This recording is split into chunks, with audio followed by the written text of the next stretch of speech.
Hello नमस्कार दोस्तों, स्वागत है आप सभी का पैन एग्जाम यूट्यूब चैनल पर।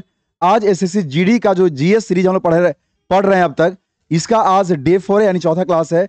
इससे पहले के 3 क्लासेस को आप लोग पढ़ चुके हैं और इन तीनों क्लासेस को अगर आप में से किसी बच्चों ने नहीं देखा होगा तो आप देख लीजिएगा। एक प्लेलिस्ट बना हुआ है कंप्लीट एसएससी जीडी प्रहार बैच के नाम से, और उसमें से आपका मैथ्स, रीजनिंग और जीएस का कंप्लीट सीरीज वहां पे आपको मिल जाएगा।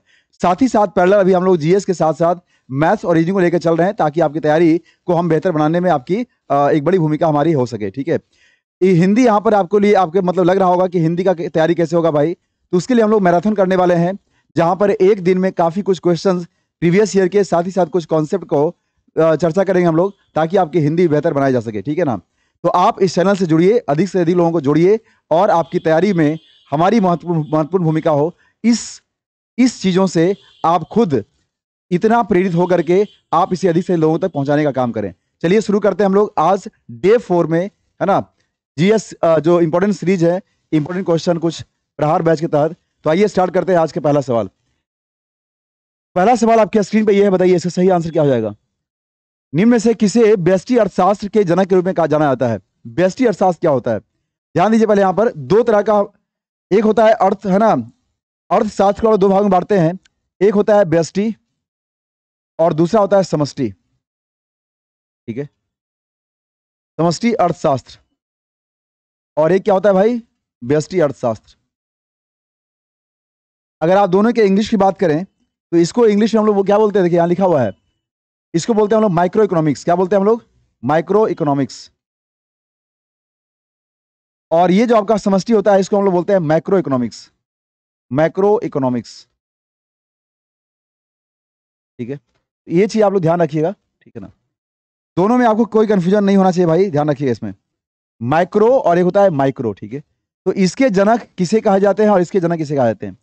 तो अर्थशास्त्र के जो जनक होते हैं उन्हें कहा जाता है किन्हें, एडम स्मिथ को।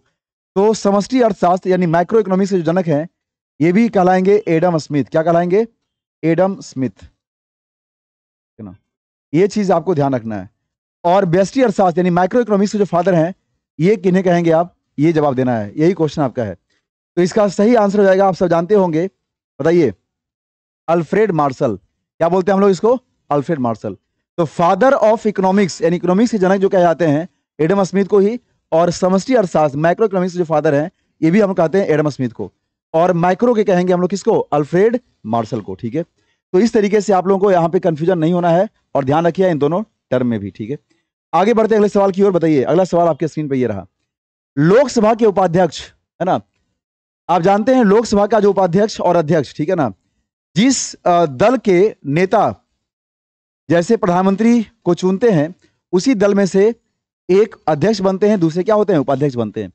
तो लोकसभा के उपाध्यक्ष जो वर्तमान, अगर अभी आप बात करें कि लोकसभा का वर्तमान उपाध्यक्ष कौन है भाई, अभी लोकसभा के वर्तमान, ठीक है ना, दोनों की बात कर लेते हैं हम लोग, एक अध्यक्ष और दूसरा उपाध्यक्ष।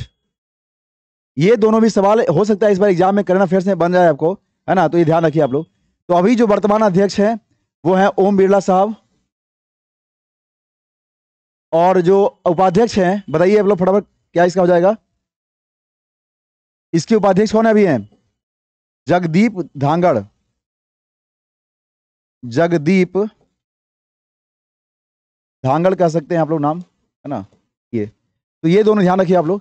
तो क्वेश्चन क्या कर रहा है आप समझिए हम लोग, कि लोकसभा के उपाध्यक्ष को निम्नलिखित में से किसके द्वारा पदच्युत किया जाता है। पदच्युत का मतलब हटाया जाता है, ठीक है ना, भारत के उपराष्ट्रपति के आदेश से, भारत के नियंत्रक एवं महालेखा परीक्षक के आदेश से, जिसको आप कैग बोलते हैं, CAG CAG, controller and auditor general, Lok Sabha के तत्कालिक सदस्यों के बहुमत द्वारा लोकसभा में से एक प्रस्ताव पारित करके, या महान्यायवादी, महान्यायवादी को बोलते हैं एजी, अटॉर्नी जनरल।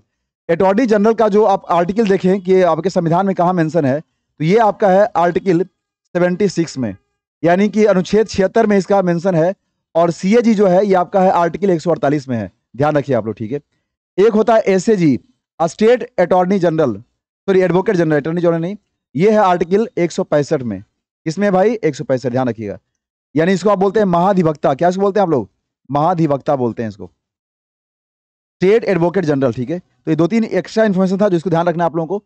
तो क्वेश्चन यहाँ पे कह रहा है कि आखिर किसे किस तरीके से हटाया जाता है, केवल देखिए आप लोगों का जो सवाल है ना, और इसमें सबसे बड़ी बात क्या है, आप केवल अगर ध्यान से सवाल को पढ़ें तो आप आंसर कर सकते हैं। कभी भी लोकसभा के जो भी लोग होंगे मेंबर, चाहे वो लोकसभा अध्यक्ष उपाध्यक्ष जो भी होंगे, इनको हटाने का काम, यहाँ उपराष्ट्रपति का कोई संबंध तो है नहीं भाई, उपराष्ट्रपति का संबंध राज्यसभा से होता है, उसके प्रदेश सभापति भी होते हैं वो लोग। कैग का कोई मतलब यहाँ बनता नहीं है, इसका मतलब बनता नहीं। देखिए ऑप्शन बनेगा आपका ऑप्शन नंबर सी, ठीक है। इसका सही आंसर होगा ऑप्शन नंबर सी। और ये सब कुछ एक्स्ट्रा जानकारी था जिसको ध्यान रखना आप लोगों को। बढ़ते हैं अगले सवाल की ओर। बताइए सीएनजी का फुल फॉर्म क्या होता है? सीएनजी सब जानते होंगे, कॉम्प्रेस्ड नेचुरल गैस, ठीक है ना। सीएनजी का जो हो जाएगा आपका क्या हो जाएगा बताइए, इसका full form compressed natural gas. देखिए मक्खी यहां पर अलग लेवल का परेशान कर रहा है भाई। सीएनजी का फुल फॉर्म यहां क्या हो जाएगा? कॉम्प्रेस्ड नेचुरल गैस, सीएनजी, ठीक है। सही आंसर सी नंबर। आगे बढ़ते बिना किसी देरी के, अगला सवाल क्या है आपके स्क्रीन पे देखिए। निम्नलिखित में से कौन सी मेसोपोटामियन भाषा नहीं थी? मेसोपोटामियन, ठीक है ना, भाषा नहीं थी, बताइए इसका आंसर। फटाफट आप लोग आंसर करिए ले ली। क्या लिखा है भाई? एलामाइट, पारामुंडा, सुमेरियन या आकाडियन? इसका सही आंसर करिए आप लोग। सही आंसर क्या इसका हो जाएगा? देखिए ये जो भाषा था एलामाइट, ये भी मेसोपोटामियन सभ्यता में बोली जाती थी, अकाडियन भी बोली जाती थी, और सुमेरियन तो बहुत फेमस नाम है। सही आंसर हो जाएगा आपका पारामुंडा, ठीक है। चलिए आगे बढ़ते हैं इस सवाल की ओर। सब वन लाइनर सवाल है, फटाफट आगे बढ़िए। अगला सवाल क्या कह रहा है? अगला जो क्वेश्चन कह रहा है उसमें ध्यान दीजिए। अक्टूबर नवंबर 2020 के दौरान हुए बिहार विधानसभा चुनाव में भारतीय राष्ट्रीय कांग्रेस ने कितनी सीटें जीती थी? आप जानते हैं कि विधानसभा जो चुनाव है ना, ये अक्टूबर नवंबर 2020 कोरोना के बाद संपन्न हुआ था। तो उसमें से भारतीय राष्ट्रीय कांग्रेस को कितनी सीटें आई थी, ये सवाल पूछा है बिहार इलेक्शन से संबंधित, ठीक है। तो बताइए इसका सही आंसर क्या हो जाएगा इसमें? इसका सही आंसर क्या हो जाएगा? तो आपको डेटा याद रखना पड़ेगा भाई। सबसे अधिक सीटें जो है किसके पास थी? आरजेडी के पास, उसके बाद फिर बीजेपी के पास, और फिर उसके बाद जेडीयू के पास, और कम सीटें थी कांग्रेस के पास, ठीक है। यहाँ सही आंसर क्या करेंगे? इसका सही आंसर याद रखिए आप लोग, 19 सीटें, ठीक है। चलिए आगे बढ़िएगा। सवाल नंबर 6, अगला सवाल आपके स्क्रीन पे ये है, बताइए इसका सही आंसर क्या हो जाएगा। मानव दृश्य प्रणाली, क्या लिखा है यहां पर? मानव दृश्य प्रणाली द्वारा अनुभव किए जाने वाले प्रकाश को मापने के लिए विज्ञान प्रकाश मिति, इसको हम बोलते हैं फोटोमेट्री, है ना। इसी को आप बोलते हैं ज्योति तीव्रता ही बोलते हैं। क्या मीनिंग बोलते हैं? ज्योति तीव्रता, जिसको इंग्लिश में बोलते हैं ल्यूमिनस फ्लक्स। क्या बोलते हैं मीनिंग इसको? ल्यूमिनस फ्लक्स बोलते हैं इसको, ठीक है ना, फ्लक्स, सॉरी। तो इसका क्या होता है? तो आप सब जानते होंगे भाई, कोई भी बच्चा एसआई यूनिट तो सब बढ़िया से पढ़ता है। ल्यूमिनस फ्लक्स को बोलते हैं सीडी। सीडी मतलब क्या? कैंडेला। क्या बोलते हैं इसको? इसका एसआई यूनिट क्या होता है? सीडी होता है। तो इसका सही आंसर हो जाएगा आपका कैंडेला यानी सीडी, ठीक है ना, ये ध्यान रखना है। चलिए आप जानते हैं एम्पियर क्या हो जाएगा? एम्पियर हो जाएगा विद्युत धारा का, फटाफट बोलिए आप लोग। और केल्विन हो जाएगा आपका तापमान, टेम्परेचर का। और मोल क्या किसका होगा? मैं बता दूं क्या? नहीं नहीं नहीं नहीं, इतना आसानी से नहीं भाई। आपको कमेंट करके आंसर करना है कि मोल किसका एसआई यूनिट है। आप सभी को कमेंट करके आंसर करना है कि मोल जो है वो किसका एसआई यूनिट है, ठीक है बात। चलिए आगे बढ़ते हैं हम लोग अगले सवाल की ओर। सवाल नंबर 6 का आंसर तो हो गया आपका कैंडेला। सवाल नंबर 7 है, भारत के किस शहर में सप्तक संगीत समारोह मनाया जाता है? सप्तक संगीत समारोह मनाया जाता है बोल रहा है, यानी ये हमेशा मनाया जाता है। तो ये जो जगह है सप्तक संगीत समारोह, ये मनाया जाता है गुजरात में। कहाँ मनाया जाता है? गुजरात। लेकिन यहाँ राज्य नहीं पूछा है भाई, यह पूछा है आपका क्या कौन से शहर में। बताइए गुजरात में कौन सा शहर यहाँ दिया ऑप्शन के हिसाब से? तो अहमदाबाद। तो सही आंसर हो जाएगा आपका अहमदाबाद, ठीक है। बढ़ते हैं अगले सवाल की ओर। बताइए अगला सवाल का सही आंसर। टू लीव्स पुस्तक के लेखक कौन है? टू लीव्स पुस्तक के लेखक, बहुत बढ़िया ये पुस्तक है, इसके लेखक कौन है बताइए। टू लीव्स पुस्तक के लेखक कौन है? फटाफट आंसर करिए आप लोग। वीएस नायपॉल, अरविंद अडिगा, विक्रम सेठ और सलमान रिश्दी, है ना। टू लीव्स या टू लाइव्स इसको पढ़ सकते हैं, बताइए। चलिए बहुत अच्छे, बहुत सुंदर, विक्रम सेठ, ठीक है ना। बहुत सारे आंसर तो आप लोगों को पहले मालूम रहता है भाई, है ना। आगे बढ़ते हैं। भारतीय स्वतंत्रता आंदोलन के संदर्भ में 1932 में ग्रेट ब्रिटेन के निम्नलिखित में से किस प्रधानमंत्री ने सांप्रदायिक निर्णय कम्युनल अवार्ड की घोषणा की थी? बहुत बढ़िया क्वेश्चन है, कम्युनल अवार्ड, है ना, इसकी घोषणा किसने की थी, है ना, इसका जवाब देना आप लोगों को, बताइए फटाफट। सवाल नंबर 9 का सही आंसर क्या हो जाएगा इसमें? Neville Chamberlain, sir Winston Churchill, Stanley Baldwin या जेम्स रैमसे मैकडोनाल्ड, ठीक है। देखिए तो आप जानते हैं कम्युनल अवार्ड जो है ये बहुत ही फेमस टर्म है, और इसका संबंध किससे है? तो इसका संबंध है भाई मैकडोनाल्ड से, ठीक है। जेम्स रैमजे मैकडॉनल्ड, बहुत फेमस है, याद है, ध्यान रखिए आप लोग। चलिए आगे बढ़ते हैं अगले सवाल की ओर, है ना। अगला सवाल क्या आंसर दीजिए। निम्नलिखित में से किस नगर में स्वतंत्रता सेनानी चंद्रशेखर आजाद ने अंग्रेजों द्वारा पकड़े जाने के बजाय स्वयं को गोली मार ली थी? ऐसे ऐसे सवाल का जवाब अगर नहीं देंगे तो मुझे नहीं लगता कि वर्दी पहनने का हक आपको है। आप एसएससी जीडी तैयारी कर रहे हैं, आपको वर्दी पहनने का अधिकार मिलने वाला है, और अगर आप इस सवाल का जवाब नहीं देते हैं, मुझे लगता है ये अधिकार आपको नहीं मिलना चाहिए। ठीक है, बताइए फटाफट सही आंसर। जबलपुर, कानपुर, भोपाल या इलाहाबाद? जबलपुर, कानपुर, भोपाल या इलाहाबाद? फटाफट आंसर करिए। चलिए बिल्कुल सही भाई। आप जानते हैं चंद्रशेखर पार्क के नाम से बहुत फेमस है ना, घूमे भी होंगे आप लोग प्रयागराज में, तो इलाहाबाद जिसका नया नाम हो गया प्रयागराज। ठीक है, चलिए बिल्कुल सही है। आगे बढ़ते अगले सवाल की ओर, बहुत आसान सवाल है सब। कदम बांध कदम नदी और कौन से नदी के संगम पर स्थित है?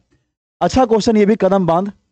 देखिए ये साउथ में, मतलब दक्षिण भारत में, है ना, जिसे आप दक्षिण भारत की नदी के नाम से जानते हैं, गोदावरी नदी, ठीक है ना। तो यहाँ पे एक चीजें लिखा है यहाँ पर कि कदम बांध जो है कदम नदी और किस नदी के संगम पर स्थित है। तो पहले ध्यान दीजिए आप लोग, काबिनी नदी जो है, काबिनी नदी, ठीक है, इसी को हम लोग बोलते हैं कपिला रिवर। क्या इसको नहीं बोलते हैं?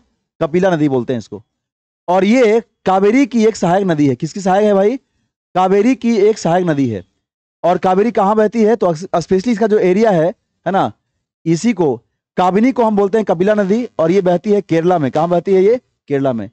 200 कोस किलोमीटर, 234 मिनट लगभग इसकी लंबाई है, 234 से 40 मान लेते हैं।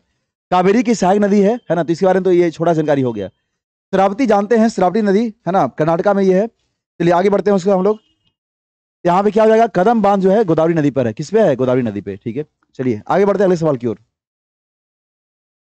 नवंबर 2022 में व्हाट्सएप ने अपनी भुगतान सेवाओं को संसाधित करने के लिए 5 भारतीय बैंकों के साथ भागीदारी की। निम्नलिखित में से उस कौन सा बैंक उस सूची के 5 बैंकों में से एक नहीं है?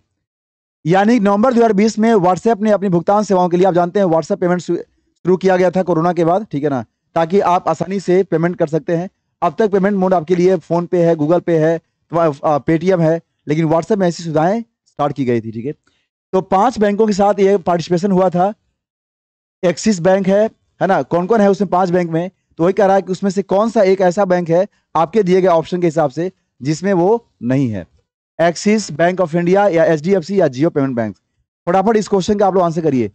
सवाल नंबर 12 का सही आंसर क्या है बताइए। सवाल नंबर 12 का सही आंसर,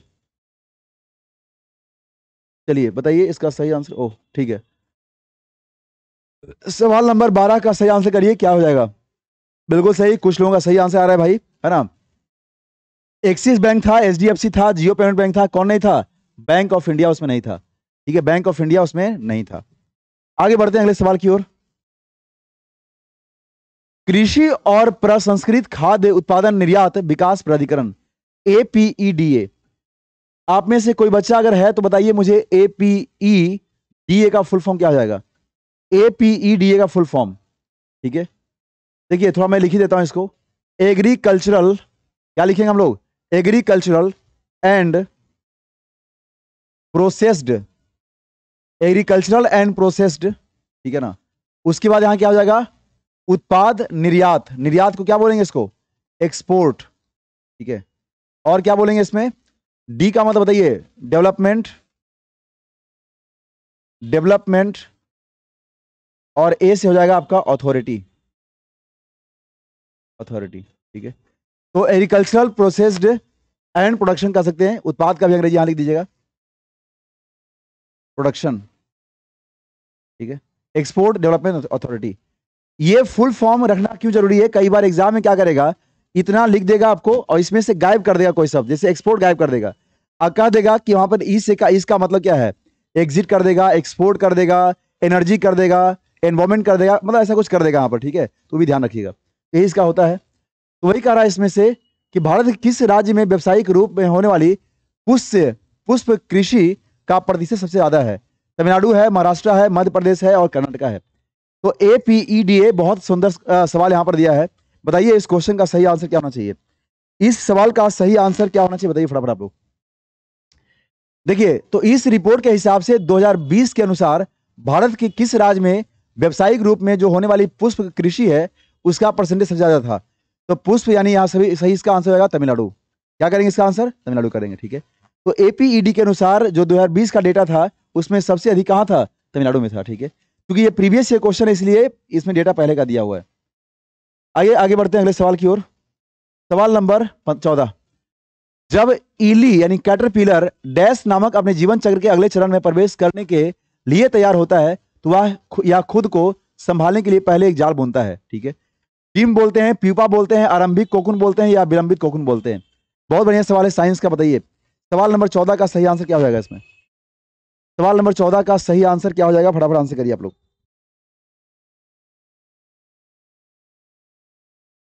बताइए इसका सही आंसर कैसे हो जाएगा? तो जब कैटरपिलर नामक जो है अपने जीवन चक्र के अगले चरण में प्रवेश करने के लिए तैयार होता है तो खुद को संभालने के लिए क्या करता है? एक जाल बुनता है, उसी जाल को बोलते हैं प्यूपा। क्या उसे बोलते हैं? प्यूपा, ठीक है ना। कोकुन उसके बाद का होता है, प्यूपा पहले बनता है। लार्वा प्यूपा है ना, जानते हैं सब। चलिए आगे बढ़ते हैं अगले सवाल की ओर। सवाल नंबर 15। 7 दिसंबर 2020 को प्रकाशित क्लाइमेट चेंज परफॉर्मेंस इंडेक्स सीसीपीआई 2021 में भारत कौन सा स्थान पे था? ऐसा सवाल काफी एग्जाम में पूछता है ना। रैंकिंग बताना आप लोगों को। तो इसके अनुसार भारत का जो रैंक था वो 10वां रैंक था। कौन सा रैंक था ये? 10वां रैंक। चलिए याद रखिए, केवल इस ऑनलाइन सवाल है। सवाल नंबर 16। 27 जनवरी 2020 को निम्नलिखित में से किसे पर्यावरणीय उपलब्धि के लिए वर्ष 2020 के टाइलर पुरस्कार है ना से सम्मानित किया गया था? देखिए टाइलर पुरस्कार जो है ये पर्यावरण के संबंध में दिया जाता है ना। और ये 2020 में दिया गया था। किसे दिया गया था? पार्थ एस दासगुप्ता, पवन सुखदेव, माधव क्या लिखा है गाडगिल या ज्योति पारिख? बताइए इसका सही आंसर। 16 का सही आंसर करिए आप लोग। टाइलर पुरस्कार किसे दिया गया था पर्यावरणीय उपलब्धि के लिए? बिल्कुल सही जवाब है आप लोगों का पवन सुखदेव, ठीक है। चलिए आगे बढ़ते हैं अगले सवाल की ओर। युमथांग घाटी कहाँ अवस्थित है भाई? युमथांग घाटी बताइए, युमथांग घाटी कहाँ अवस्थित है? आपको नाम से ही लग रहा होगा कि पक्का इसका आंसर हिमाचल प्रदेश तो नहीं होगा, उत्तराखंड नहीं होगा, ठीक है। नाम से ऐसा लग रहा होगा कि ये नाम नागालैंड में होगा या सिक्किम में होगा। तो याद रखिएगा युमथांग घाटी जो है ये सिक्किम में अवस्थित है। कहाँ अवस्थित है? सिक्किम में, ठीक है। चलिए आगे बढ़ते हैं अगले सवाल की ओर। जनता द्वारा मुद्रा के रूप में अपने पास रखे गए धन, ठीक है, और उसके द्वारा बैंक जमा धन के अनुपात को क्या कहते हैं? बहुत बढ़िया सवाल है, ये इकोनॉमिक्स का सवाल है। सबसे पहले समझते हैं क्या लिखा है। आरक्षित मुद्रा, आरक्षित जमा अनुपात क्या इसे बोलते हैं? कैश रिजर्व रेशियो, ठीक है ना, CRR। और एक वेट नगद आरक्षित अनुपात इसको बोलते हैं लोग CRR, कैश रिजर्व रेशियो, ठीक है। और यहां जो दिया है आरक्षित जमा अनुपात इसको बोलते हैं हम लोग रिजर्व रेशियो बोलते हैं। वैधानिक तरलता अनुपात इसको बोलते हैं SLR। क्या इसको बोलते हैं? SLR। और ये होता है मुद्रा जमा अनुपात। क्या होता है बात ध्यान समझिएगा। CRR का जो सबसे बड़ा काम है ये मुद्रास्फीति को कंट्रोल करता है। क्या करता है ये? मुद्रास्फीति को है ना कंट्रोल करता है भाई, मुद्रास्फीति को नियंत्रित करता है यानी कंट्रोल करता है ये, ठीक है। तो मुद्रास्फीति को कंट्रोल करने का जो काम है वो CRR के पास है। SLR क्या होता है ना, वैसे CRR होता क्या है? तो वही कि जनता द्वारा जो मुद्रा के रूप में अपने पास रखे गए धन और उसके द्वारा बैंक के जमा धन के अनुपात को ही बोलते हैं CRR, ठीक है ना। और जब भी कुछ ज्यादा इन्फ्लेशन मार्केट में आ जाता है, मुद्रास्फीति आ जाती है, तो CRR ही उसको कंट्रोल करने का काम करता है। सही इसका आंसर है आपका CRR, ठीक है। SLR क्या होता है? आप जानते हैं केंद्रीय बैंकों में या बहुत सारे केंद्रीय बैंकों द्वारा जो आप उसके पास कुछ उनके द्वारा दी गई प्रतिभूतियों को जमा करते हैं, नगद कुछ पैसा जमा करते हैं, फिर उसके बाद सोना चांदी गहना कुछ भी जमा करते हैं आप लोग, जमीन का जायदाद का पेपर जमा करते हैं, और उसके बदले में कुछ आपको जो वहां से लेते हैं है ना पैसा वगैरह, तो उस चीज को ही बोलते हैं तरलता बोलते हैं। तरलता जो होता है स्टैंडिंग लिक्विडिटी रेशियो, SLR बोलते हैं इसको, सॉरी स्टैट्यूटरी लिक्विडिटी रेशियो को बोलते हैं, ठीक है। चलिए तो इसका सही आंसर होगा CRR, है ना।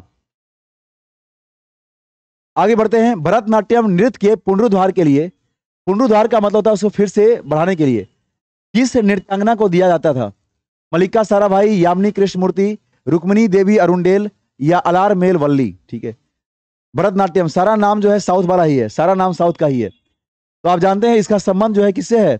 रुक्मिणी देवी अरुणडेल से। बहुत फेमस नाम इनका है, ठीक है ना। चलिए आगे बढ़ते हैं अगले सवाल की ओर, ठीक है। और ये आज के सीरीज का आपका अंतिम सवाल है। बताइए इसका सही आंसर क्या हो जाएगा।